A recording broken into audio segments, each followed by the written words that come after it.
છૂટાછેડા એ મહત્વની વાત નથી, પણ છૂટાછેડા પછી એના બાપા પૈસા ગણવા બેહે છે, એ આપણા શરમજનક આપણા માટે. એટલે ક્યાં પહોંચી ગયા?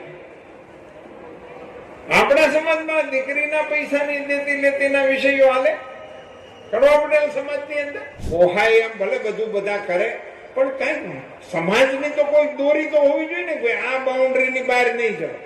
પછી હું હોઉં તોય ભલે અને મારો ડ્રાઈવર હોય તોય ભલે. સૌથી પહેલો વહેલો આખા દેશમાં આપણે ત્યાં સમાજમાં રિવાજ હતો, અમારા વડીલો પાસેથી સાંભળ્યું હતું, 12 વર્ષે ઊંઝાથી એક જ તારીખ આવતી અને એમાં આખા રાજ્યના કડવા કણબી પરણી જતા. એક જ તિથિ આવતી 12 વર્ષે. હવે આપણી સંખ્યા થોડીક વધી ગઈ છે, આપણે 12 વર્ષ વાળું ન પોહાય, પણ દર વર્ષે એક તો કરી શકાય છે. હવે આપણે સમાજમાં કોઈ નિયમો રાખ્યા છે, આપણું કોઈ બંધારણ છે, આપણે કોઈ નીતિ નિયમ પ્રમાણે હાલવું છે કે આપણે સમાજના નામે ભેગું થવાની છઈયો અને પછી ઘેરે વારો આવે તો આપણી મેળે છઈયો. એમાં હવે ખૂબ ગંભીરતાથી વિચારવાની આવશ્યકતા છે ને અન્ય સમાજો આપણી કરતા આગળ થઈ ગયા છે. 5-25 વર્ષ પહેલા એવો સમય હતો કે આપણો સમાજ નિર્ણય કરતો અને બીજો સમાજ એને ફોલો કરતો.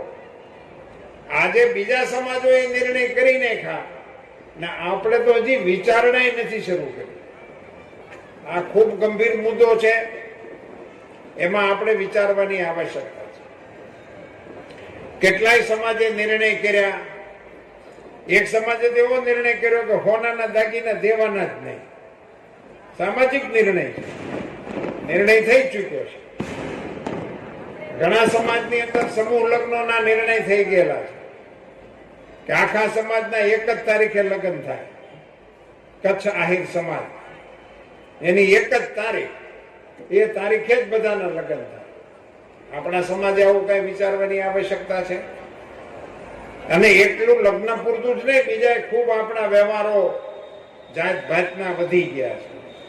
એમાંથી જો આપણે સામાજિક બંધારણની કોઈ અસર નહીં આપીએ તો આ ભવનો એ સગવડતા આપણી વધારશે, પણ સામાજિક પોત જે આપણું હતું એ પોત ઘસાતું જાય છે. જયરામ બાપાએ છૂટાછેડાની વાત કરી, આ બધું વધતું જાય છે, એનું કંઈક કરવું જોઈએ.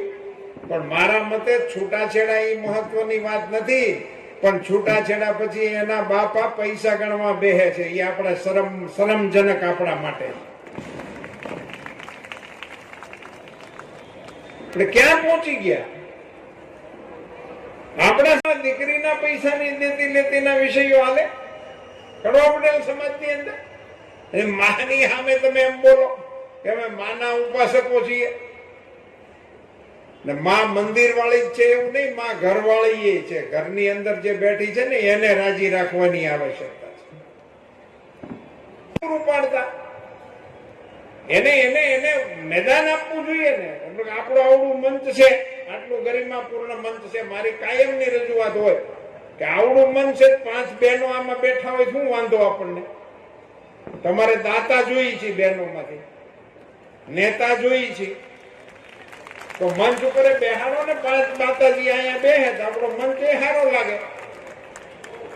વ્યવસ્થાની અંદર હવે આપણે એને જોડવા જ પડશે, જોડવા જોઈએ. એને કુટુંબની જે આપણે હવે બધા બોલે છે કે સંગઠિત થવું જોઈએ, સંગઠન કરવું જરૂરી છે. તમે સંગઠિત નહીં હો તો આમ થશે ને તેમ થશે, અને પછી ઠેઠ અમારા સુધી હાલે, બટોગે તો કટોગે, ત્યાં સુધી હાલે.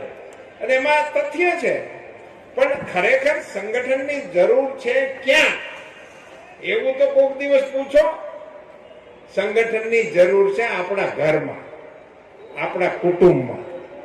આપણે ભેગા બેઠીને ક્યારેક જીમાસી છેલ્લું ટાઈમ ટેબલ યાદ કરો કે આપણે ઘરના બધા એક હારે બેહીને જીમા કઈ તારીખ હતી, ગોતો.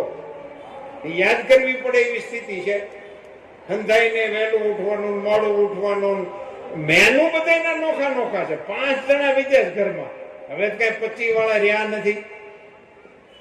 તો એમાં એકની દાળ નોખી ને એકનું શાક નોખું ને એકનું સાઉથ ઇન્ડિયન ને એકનું આ ને કેટલી વેરાયટી ચાલે. આ બધું આપણા કુટુંબોને પરવડે એવું છે જ નહીં.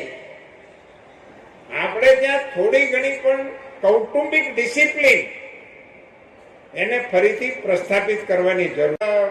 રાજકોટ જિલ્લાના કોઈક સમાજનો નિર્ણય વાંચ્યો, એને ઓલું પ્રી વેડિંગ બંધ કરી દીધું, એવો હમણાં ઠરાવ કર્યો કોઈ એક સમાજે કર્યું. હવે એ આપણે હું એવું નથી કહેતો કે આ બધું બંધ કરો, પોહાય એમ ભલે બધું બધા કરે, પણ કઈ સમાજની તો કોઈ દોરી તો હોવી જોઈએ ને, કોઈ આ બાઉન્ડ્રીની બહાર નહીં જવાય. પછી હું હોતોય ભલે અને મારો ડ્રાઈવર હોય તોય ભલે, બે જણાએ એક લાઈનમાં, એનું નામ તો સમાજ કહેવાય. નહીં તો સમાજનો મતલબ જ શું છે? એટલે સમાજને નવેસરથી આપણા મકાનો અને સંસ્થાઓ એ તો આપણે ઘડીએ, પણ સાથે સાથે સમાજને પણ બંધારણની નવી તાકાત આપવાનો પ્રયાસ નવેસરથી કરવાની આવશ્યકતા છે. કેવડી મોટી ગાહોટી આપણે હાથે કરીને ઊભી કરી રહ્યા છે ને આખો જનરેશનો કપાઈ ગયા છે. એ સમાજના અસ્તિત્વ સામે પ્રશ્નો ઉભા થઈ ગયા છે.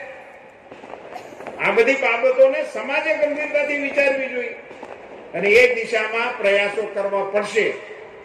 એટલે મારી સમાજને વિનંતી છે કે આપણે મોટા કાર્યક્રમો ખૂબ સફળતાપૂર્વક કરીએ છીએ, કારોબારીઓ પણ આપણી છે, પણ હવે સમાજના શ્રેષ્ઠીઓએ ભેગા મળીને સમાજના થોડાક ધારાધોરણ નવા સમય પ્રમાણેના વિચારીને સમાજમાં અમલમાં આવે એને માટેના પ્રયાસો જયરામ બાપા હવે કરવા. હવે તમે જો નહીં કરો તો મોડું બહુ થઈ જાય, ઘણું મોડું થઈ ગયું છે ઓલરેડી. એવા સંજોગોમાં જો આપણે બધા સાથે મળીએ અને સમાજને નવી દિશા એની જરૂરિયાત પ્રમાણે નહીં આપીએ. તક એવી સરસ ઊભી થઈ છે, વાતાવરણ એવું સરસ ઊભું થયું છે, વિશ્વમાં ભારતનો વટ પડી રહ્યો છે, ગ્લોબલ થઈ ગઈ છે દુનિયા, ગ્લોબલ વિલેજ બની ગયું છે. અને આવી જયારે ઉમદા તકો ઊભી થઈ હોય ત્યારે આપણા સમાજનું કોઈ માળખું જ ન હોય અને મન ફાવે એવી રીતે આપણો સમાજ હાલે, એ આપણા સમાજને પરવડે નહીં.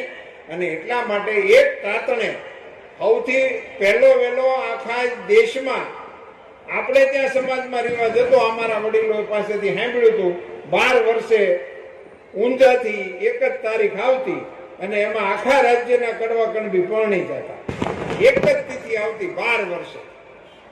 હવે આપણી સંખ્યા થોડીક વધી ગઈ છે, આપણે 12 વર્ષ વાળું ન પોહાય, પણ દર વર્ષે એક તો કરી શકાય છે.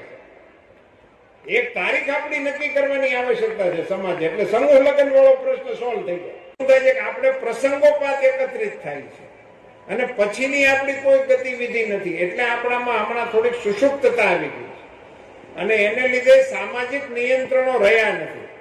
હજી હું એવા કાર્યક્રમોમાં જાઉં તો નેતાનું ભાષણ હાલતું હોય, વાંહેથી હરિહરની થાળી પડી જાય, તે વાહીનું પડાળ ખાલી થઈ જાય.